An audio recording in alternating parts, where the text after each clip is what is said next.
Look, I'm going to explain something before I get into the news here. We got some stuff to talk about, trading posts and other things, but I just want to say I've been enjoying the War Within a lot. Yesterday, probably for the first time in a long time, I logged in off a stream because the itch to play was so strong I couldn't stop myself. I don't know what it is. It's the aesthetics, it's the Isle of Dornegal, it's the music, it's the quests. I mean, I got in and just quickly ran a couple quests because the itch to play was like I was a young spry boy again, as I was saying. I just wanted to play some WoW. So first off, I just want to say, hats off. The War Within is great so far. It really is. I've been enjoying this expansion a lot. And you know what else I might enjoy? Getting a rock buddy. Let's get into the news. Yes, if you want yourself a rock buddy, a little rock that, in fact, when you click it, you stand there and pose with your little rock. You can get it by fishing. So you can do that through the Isle of Dorn or Hallowfall. It's probably the best way to do it. That's where most people have been getting it from. But yes, there is, in fact, a little rock that you can fish out of the pond. And once you do, you have this little pose that you can do with the rock buddy. So go in and get your rock buddy. Very, very important to have that. Oh, interrupting the news. For what? Well, we're here chilling in the Dornegal Inn, enjoying some of the best music WoW has to offer. And what I say here is, come join us someday here on the stream. I'm live Monday through Friday, early in the morning, 5 a.m. Eastern Time. But we're on Twitch, Samiccus, and it's where people come together, mostly degenerates like myself, just enjoying the game, enjoying the time, going through WoW news, and overall, you know, it's a great community. We have a lot of fun here, and of course, chilling by the fire in Dornegal. I mean, how could you ask for a better way to spend your mornings? Back to the news. Speaking of collecting things, the Arathi people and their cosmetics are unbelievable. I've seen some crazy transmogs, probably some of the best transmogs I've ever seen, to be honest. People putting together some really good stuff, and a lot of it is combinations with the Arathi gear, because the Arathi stuff is just amazing. So if you want to get some of this stuff, here's a few ways to do it. First of all, we got to look at the red and white variant combination here, and the way you get this one is through renown levels. So the cape itself is renown 2, the tabard is renown 10, and the spalders, which are the shoulders, would be renown 13. So getting those 3 pieces you can are pretty quick and easy if you do renown grinding. And then besides that, the rest of the gear is sold through the renowned vendors. So you can get this entire red and white. This set is amazing. I mean, if you are a paladin, this is a must-have. And even if you're not, I mean, shit, this thing's just gorgeous, and you might want to get it. So that's for the red variant. Now, the blue variant is a bit more intriguing because you have to do some quests to get this one. So first of all, you got the adult size Arathi epaulets, which are the shoulder, and you're going to be able to get these by completing the quest A Final Goodbye, the final quest of the Orphan's Dilemma storyline from Aliza Bowblaze. So doing that will get you the shoulders. You can get the cloak by completing a principal, the final quest in the Sky's the Limit storyline from Barahal. And then last but not least, you get the tabard here from the Finding Justice quest, which is the final quest of the last mage of Hallowfall, which I've yet to do it. I do want to do the storyline because it's a pretty interesting one. And then this tent matches the Arathi-themed gear from the Bountiful Coffer from Delves. So you get these 3 pieces, and you got to get the rest from your Bountiful Coffers from Delves. The blue one, absolutely glorious. I mean, this is going to work for a Death Knight even, and I really do want to get this one. It's freaking gorgeous. Again, the Arathi sets are just S tier. Now this one, the purple variant, is not quite obtainable fully yet, but you might want to get started on some of this stuff because eventually this should be available. So this is known as the shadowy tint or the darkened Arathi tint. Now these are known for your Order of the Night NPCs. You see them walking around wearing them. Absolutely glorious. And you're going to be able to start to get some of these, but not all of them just yet. So the cape you can get from the Crabber Supplies, located at 6216.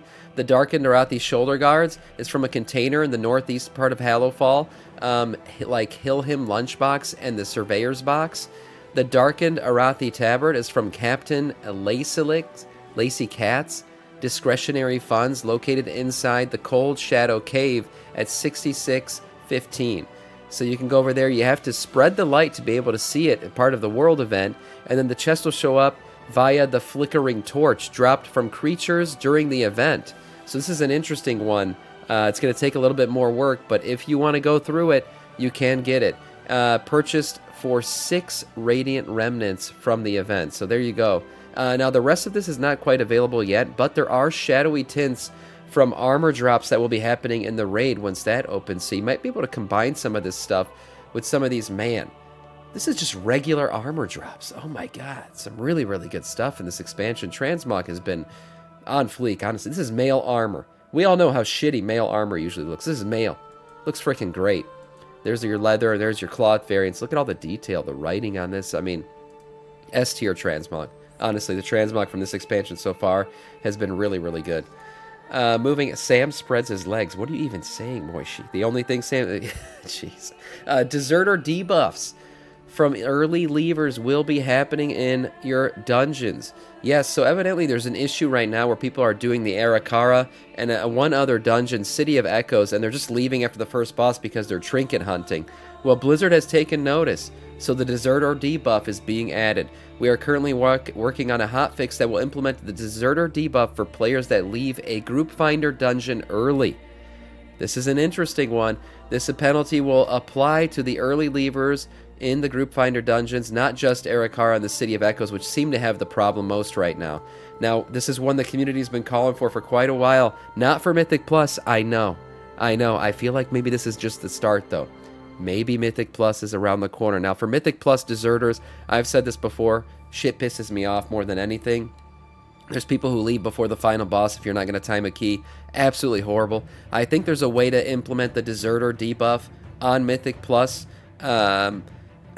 Basically, if people leave beyond a certain time, or people leave early, I don't know how to do it. There's got to be a way where if you've been in the dungeon for a certain amount of time that the Deserter debuff won't happen.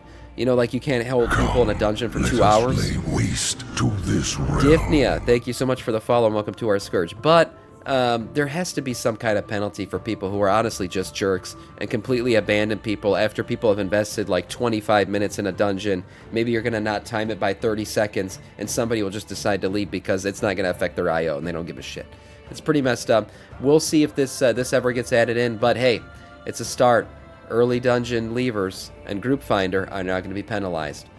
The auction house is now back up in a degraded form. It was never really taken down, but it's had issues where you weren't able to do a lot of things in it. Now it's basically fully functioning, but it's kind of it takes a lot of loading times. You're going to see loading cog wheels while you're doing it. Blizzard's working through the issues. I don't know if they figured it out yet, but they're continuing to work on it, and that was their basic blue post on that. Now into professions. Yes, there is a way to level up your professions very quickly. It's called the weekly Algari treatises. Yes, and this is profession knowledge points that you can gather every single week. The treatises are a one-time use consumable for each profession that gives a knowledge point and 3x artesian acuity. Players can consume the treatises once per week per profession. Treatises are bind on pickup, so players will need to create a work order in order to obtain the treatises. So there you go. This is a quick way. Every single week, you keep doing this. Eventually, you're going to get your points up. Don't lie, Sam. The auction house was definitely taken full down. Now, maybe it was. Maybe it was at one point. When I was playing, it was just very laggy. But I guess it was taken fully down. Yeah. Offline yesterday, that makes sense. But, hey, maybe you were working on your profession while it was down. So getting this knowledge points will be a really cool way to do it very quick. And just remember to do it every week, and you could build up those knowledge points pretty quick. Now, when it comes to professions, you all got your sparks this week. It was the second week. Everybody got their second, fractured thing or whatever, combined it into a spark of omens. But the strategy right now for a lot of people is hanging on until Season 1. And the reason why they're doing that is because gearing, embellishments keep getting changed up by Blizzard. Things keep getting rebalanced, so maybe what's best in slot right now might not be best in slot tomorrow.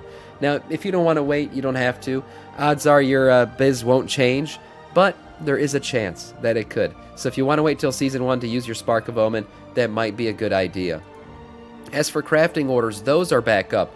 Those were taken down because there was some backdoor way that people were basically logging off and redoing crafting orders over and over. Now, the damage is done. I don't think Blizzard's going to retroactively punish people who've done this. At least there hasn't been any indication they've done so yet. Blizzard's actually been shy about even admitting what had happened, but it did happen. From what I've seen on the forums, people were able to log off and continually keep redoing the same crafting order over and over, leveling up their crafting a lot. It's unfortunate, but it was a backdoor way that Blizzard closed And now the crafting order system is back up, so that's good for all you crafters out there. Now, the trading post. Boys and girls, I made a whole video about how I felt like the trading post had kind of taken a dive off a cliff with its end of post, rewards and things like that. Well, I take it back, because the trading post is in fact back. This is your end of trading post reward for September 2024, the Plunder Lord's Golden Crocolisk. And man, this thing is glorious. I need it. I want it. I must have it. This is the red and gold variant. Well, actually, look, there is another variant you'll be able to get for 600 tender, which is pretty cool. But yes, the Crocodile Boy can be yours. This is a glorious mount. It is a mount that can do many things, including swimming. I mean, look at the swords, the golden sheen. This is a great one. This is what we want. This is what the people have been asking for, not the damn butterfly wings. Thank you. I don't want a watch as my end of reward pet. I want something good. Does it fly? I don't think so. No, unfortunately, it does not fly. But it is a beautiful looking mount nonetheless, and it is a mount that you can get for free just by completing your trading post. Now, what are the other items we can get? Well, as I said, there is another variation of this thing we can get. This is actually an orange and blue variant to this, and you can get this one for a mere 600 Trader's Tender, which is pretty nice because mounts lately have been 800 Trader's Tender. There's also the Claudius Pet. I fell off for a little while, D. Well, welcome back. And this Crab Boy is another colorway variant of one of the Plunder Storm event things. So this Plunder Storm event thing, as you're going to notice, is the theme. A lot of these are Plunder Storm recolors. So you can get yourself as well the orange variation of the Plunder Storm armor set. Pretty nice. These were really cool transmogs back in the day. Very piratey themed. A lot of the weapons and things that you could have gotten from that event are also available on this trading post. Also, the Brewfest transmog will be available on the trading post. If you're a Pandaren warrior and you don't have this shield yet, I mean, what are you doing? You're playing the game wrong. This has to be your shield. This is the only way to play the game. So, playing the game as a Pandaren or anyone else, you can go ahead and get yourself the Brewfest shield, both the back and the one that you actually hold on your arm. Very, very cool. A few new weapon recolors as well. Some really cool stuff here. Of course, the shoulder capes, those keep showing up, different colors of those every single month. The little shark hat and everything else. Very, very nice. Also, if you didn't know, there is a trading post in Dornegal. Very, very cool. The first city that we've seen outside of Stormwind and Orgrimmar, I believe, that has a trading post. So it's very nice. I looked at it the other day and I was like, oh my god, there it is. Again, the different color variations on this, very, very cool. You can get this both from the end of reward and from using 600 tender on this mount. Finally, the trading post is back.